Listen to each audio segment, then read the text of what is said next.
Hello everyone, welcome back to Fix the Family. My name is Raylan Alamon and we are bringing you truth without compromise for the family. This is Resurrecting Manhood today, and this evening we're talking about the family finances. Now those two words that I want you to make part of your daily life, men, are going to be decision and commitment. Make the decision and the commitments that go along with it. Make the decision to live on one income.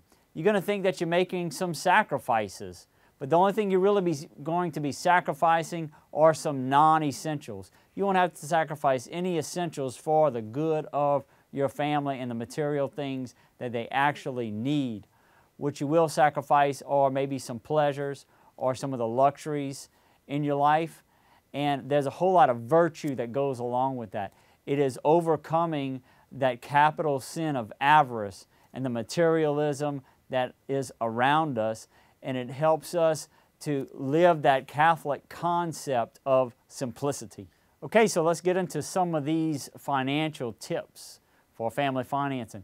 First, what I'm going to say is not only are you going to try to live on one income, but only a portion of that income, 60% to be exact. I get that figure from this book, The Richest Man in Babylon. It's a small book. It's an easy read, written in storybook format, and it helps to motivate you to reach the financial goals that you need to reach for your family. Now you might say, well, we have two incomes, or how are we going to do that? I'm not saying that you'll be able to do it today or tomorrow, but make a plan and stick to it and move in that direction, with this being your precise goal. What you're going to do with that other 40% is, first of all, you're going to take 10% and pay yourself first. Then you'll take 10% and donate it to charity, maybe to the church. Then you take 20% and apply it to your consumer debt, not your mortgage, but take 20% against your debt and then live on the other 60%, including your mortgage or housing expenses. Second tip we want to talk about is how we're going to handle different types of income that we receive, because most of us will have some kind of base pay that we'll receive on a regular, ongoing basis.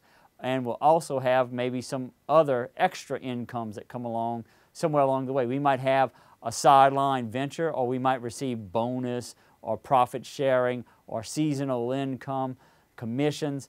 Save those for extraordinary expenses, things that don't come up every month or every week, but might be for a big ticket item or something that may only come up annually. Third tip that I often like to give is to stay on a budget, obviously. That's a self-discipline, very good Catholic concept. But the key there is to find something that's going to work for you. It doesn't have to be complicated. The simpler, the better, actually, as long as it works. Find something you're comfortable with that you're actually going to use, because if it's too complicated, then you're not going to do it anyway and you'll get frustrated. So use something like, I recommend Dave Ramsey's program. He has a lot of ways to organize yourself, gives you schedules to fill out and manual things like that. If you're more computer savvy, rather do things on the computer, you got those personal finance programs out there like Quicken or others. Just find one that works for you and actually put it to use. Now, I mentioned at the top that there are going to be some non-essentials that you will sacrifice. And there's two biggies that I really like to point out for people to focus on, because they'll make a huge difference in your finances, and most of the world will think they're essentials, but they're really not. The first one is the second vehicle, especially for young couples, because a vehicle is very expensive to run, to fuel, to maintain, and to insure.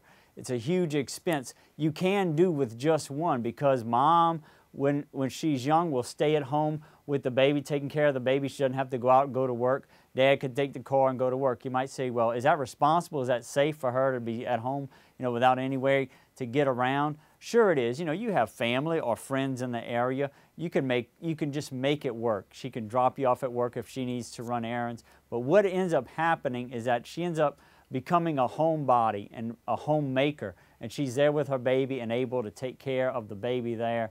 And she may have come from a worldly background, and this just it takes away the temptation of them wanting to run the roads or run out for every little thing, and develop that homebody nature. The second big item that's non-essential is the Catholic school tuition. Many people feel an obligation to send their kids to Catholic school because of the poor condition of government education. And I agree, there's a very good solution to that, and that's homeschooling. Homeschooling works hand in hand with the mom staying at home with the kids and having infants, having more babies, and can educate and teach their children right at the same time. And it works beautifully. It makes for a beautiful family life because the family all bonds together and a mom can see her children learning. The reason for that exorbitant cost that you see, and it ends up making families limit their family size because they can't afford to educate any more children by way of the Catholic school. Well, the Catholic schools no longer have the free labor that the nuns used to give when these schools were first formed. So now they have to go out and accept government funds to be able to fund their operation. And you know what? Whenever the government funds you, then they tell you what you can and can't teach. So the Catholic education isn't so Catholic anymore. And then you're dealing with the mixed moral background of the students that are there. It doesn't turn out to be the ideal environment for your children. So much better to homeschool them and sacrifice that cost. And finally, on these tips, what I want to mention is let's just, on those newfangled gadgets that come out, they always come out really high priced because the demand is there. As soon as everybody gets one and the demand is off, the price on those things comes down. We always waited. We're usually the last ones to get some of these things. That way we got them at a much cheaper cost, and then we still got the convenience of the use of them. And just remember, as Dr. Ray Garundi on EWTN would say about kids, give them less. You know, let's not spoil these kids with all this materialism and consumerism. So guys, let's respect our wives. The handling of the family finances is a huge burden, but something that we were wired to do. It's too much of a pressure on our wives to have to handle it and to have to make ends meet. It's our responsibility to do this. You might be worried you'll make mistakes or that you don't know how to do it, but you learn by doing. Find a mentor if you need to ask questions to, but do it yourself. And if you make a mistake, it's not a sin, but we learn as we make mistakes. We learn from those mistakes. But it could be a sin if you violate your oath to your spouse. And so many marriages end in divorce because of the finances. You have been given the grace of the sacrament to be able to do this. So all you need to do is work with that grace and do it. And if you are responsible in this small area of family finances, as the Scripture says, you will be given larger things. You will be entrusted with larger things. That's what we'll talk about next time on Resurrecting Manhood Today. The Catholic man as the entrepreneur and investor here at Fix the Family. My name is Raylan Alomar. Come back and see us. God bless you.